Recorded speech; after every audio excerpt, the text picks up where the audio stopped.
Today is Sunday. It is Yud Tes, Cheshvan Tovshin Ayin Tes. We are in Teres Menachem Sefer Mamorim Tovshin Yud Gimel, in the Mamar of the second day of Shavuos, Tovshin Yud Gimel.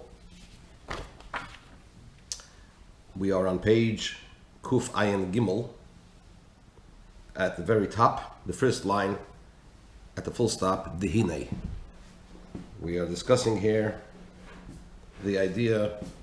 We're learning about Doimim, Tzemeach, Chayan, Medaber, the inanimate, the vegetable, the animal, and the human, as it is in the world, as it is in man's service of Hashem. And in the last section, the Rebbe was discussing the level of Medaber, or Dibur, as it is in Torah. And in the chapter 6, in Ois Vov, the Rebbe began to explain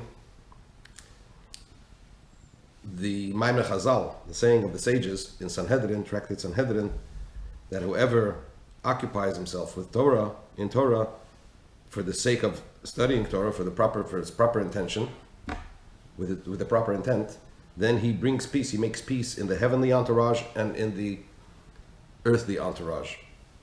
We discussed what the Pirush HaPoshut, the simple definition of that is.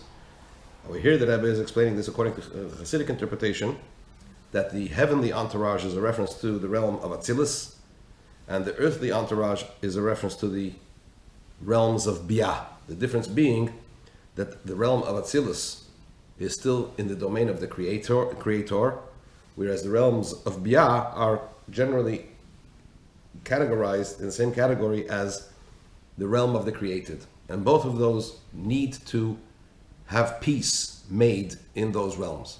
What's the idea of making peace in those realms?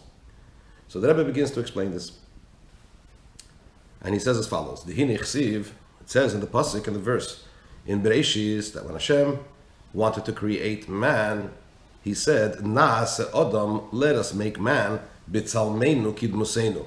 Bitzalmeinu meaning in our image. This is the literal translation, and Kidmusenu means after our likeness. In our image and after our likeness.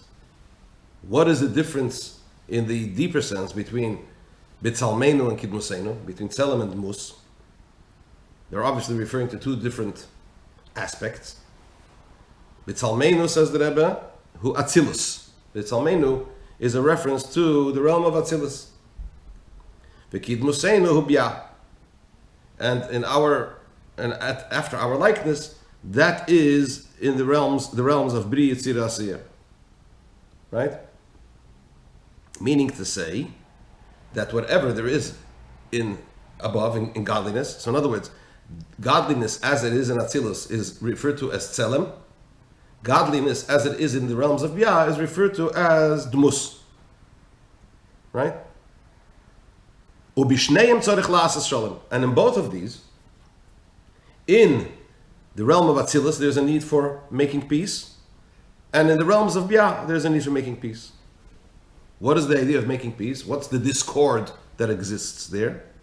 In other words, in each of those realms, there is something lacking, which needs to be introduced into it, as a result of which it'll be peaceful. Without that, it's lacking. What is it? He says like this. Hashalom b'Atzilus, what's the peace in Atzilus that needs to be brought into Atzilus? What's the deficiency? It would seem on the surface that in Atzilus things are perfect. They are godly, they are as they should be. Which means there is a state of total bittul, a state of total nullification to godliness exists in Atzilus. Meaning to say that what's prevalent and felt and known in Atzilus is godliness, right? That's why it's still within the realm of the Creator. Even though in Atzilus you also have the Sephiros, the 10 divine attributes, made up of Oires and Kelim, the energies and the receptors, right? Which are known in terminology of Kabbalah. The Oir is referred to as Chayohi, and the Kelim, the receptors, are referred to as Garmohi, or as the translation is in that famous quote from the Tikkun Zohar, which the Alter Rebbe brings in chapter 20 in Igeres HaKodesh. the quote is Iu v'chayei echad, Iu v'garmei echad. He and his what is it? What's the translation? Garmei Chayei is is a reference to the Eidus, to the energies, and Garmei is a reference to the Kalim, the receptors. So in Atzilus, godliness and the Eir is one, and godliness and the Kalim are one. Right? So in other words, there's a state of complete unity and bittul that exists, nullification that exists in Atzilus, which seems to make it perfect. For though in Atzilus the prevailing condition is one of he and his vivifications are one. That's the little translation. If you look in the Tanya, in English Tanya. He and his causations are one, meaning to say that it's a state of total bittul and yichud, unity and nullification that exists in Atzilus. So what is lacking, what need is there to introduce into Atzilus anything further? Nonetheless, the way in which Atzilus comes into being and the 10 divine attributes come into being, including the divine lights and the divine vessels, it's through contractions. And therefore, the godly energy that prevails in Atzilus is immeasurably distant from the levels that are beyond, of godliness that are beyond Atzilus. Despite Atzilus being godly and united with godliness and nullified to godliness. Right? To such an extent that relative to the Ein Sof, to the infinite light of God, Atzilus Vasiya Shavim, the realm of Atzilus and the realm of Asiya, the world of emanation and the world of action, our low world, are equal relative to what? To the Ein Sof. So therefore, despite the fact that Atzilus is godly, and despite the fact that Atzilus is still in the domain of the Creator, but it comes into being, and the spheres come into being through this myriad of contractions, and therefore there is a tremendous distance, so to speak, qualitative distance between Atzilus and the Ein Sof. Therefore, it's necessary to draw down from beyond Atzilus, into the realm of Atzilus, to draw down godliness from beyond Atzilus into Atzilus. This is the idea of the peace that we make in the heavenly entourage. As I said before, Pamalish al-Maila, the heavenly entourage, it refers to the realm of the Creator, refers to Atzilus, and the peace that we introduced there is Shehu Hischabrus. That's the idea. It's the idea of connection, meaning connecting those elements, the godliness which is beyond Atzilus, the Ein Sof, the infinite light of God, im Atzilus, with Atzilus. So too it is necessary to introduce peace into the realms of Bri Yitzir Asiyah, the domain of the created. Why? Over there it's already more easily understood that there is something lacking. Why? The Kiv and Shebebya lav iyu v'chayev v'garmei echad. In Bia, Bri Yitzir Asiyah, even in Bria, the highest level, the way it comes into being, and also the 10 divine attributes that prevail that exist in the realm of Bia, they are already more distant from the Ein Sof. Why? Because unlike Atzilus, where Iyu v'chayei echad, Iyu v'garmei echad, in Bia, lav Iyu v'chayei v'garmei echad. That state of unity and bittul doesn't exist. That's why you already have created beings, albeit spiritual ones, angels, but still created beings, created in Bia, because the state of nullification and unity with godliness is of a much lesser degree than it is in Atzilus. Therefore, so we need to draw down into Bia, we need to draw down Atzilus into Bia. Shegam b'Bia, that also in the realms of Bri Yitzir Asiyah,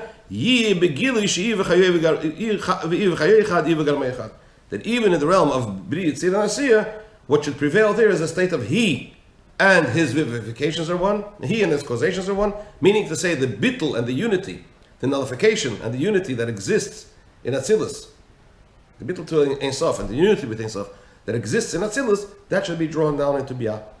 And through that, we make peace in the realms of Bia, meaning the entourage below. The point being this: before creation, there was only Hashem Himself. There's no other, so to speak, outside of Hashem, any existence whatsoever. Hashem created all the realms from the highest to the lowest, and in each one of these, to a greater or lesser extent, depending how close or how distant they are, to the Ein Sof, there is a greater or lesser degree of nullification and unity with godliness. The whole idea of creation is to create a dwelling place for Hashem below, meaning to say that even after creation, even after, for example, Atzilus comes into being, and the Spheres come into being, and Biyah comes into being, that state of Ein Sof that existed before creation should now prevail within creation, but creation should continue to exist. If we would just draw down godliness from the Ein Sof into creation now, without any process of Torah or mitzvahs or Aveda, what would happen is the world would cease to exist. You would revert back to the original state. That's the whole purpose of the Seder Ishtalshalos. That's the whole point of the chain order of creation, to allow for existence at the various levels. But the point is that through Avodas Hashem, through serving Hashem, and particularly here he's focusing on the study of Torah, we introduce the Ein Sof from beyond those realms into those realms, and those realms are able to tolerate the Ein Sof as they are in their state of existence, of being, which was not possible before. Because if it were possible, there would be no need for Aveda to serve Hashem. The whole point is, in other words, if without Torah and mitzvahs, without Avodas Hashem, if we were to draw down, as I said before, these levels of godliness into the lower realms, you would revert back to the original state where all existence would disappear, and you would have Hashem himself once again without anything else. The whole point is that the world, as Hashem created it, should exist, but which comes into being through a myriad of contractions, meaning to say a reduced prevalence of godliness in each of the realms according to its particular condition, right? And then through Torah we draw down the Ein Sof once again into the entire chain order of creation from the highest levels, as the Rebbe is going to enumerate later on, many different levels where we introduce Getlichkeit, the Ein Sof, as it is beyond those levels, and through this process of Torah they are able to, as it were, handle this new Gili, this new revelation, which would not be possible without Torah, and that goes through the entire chain order of creation all the way down to Asiyah. That's the whole point. Continue Mitzvah Hashem tomorrow.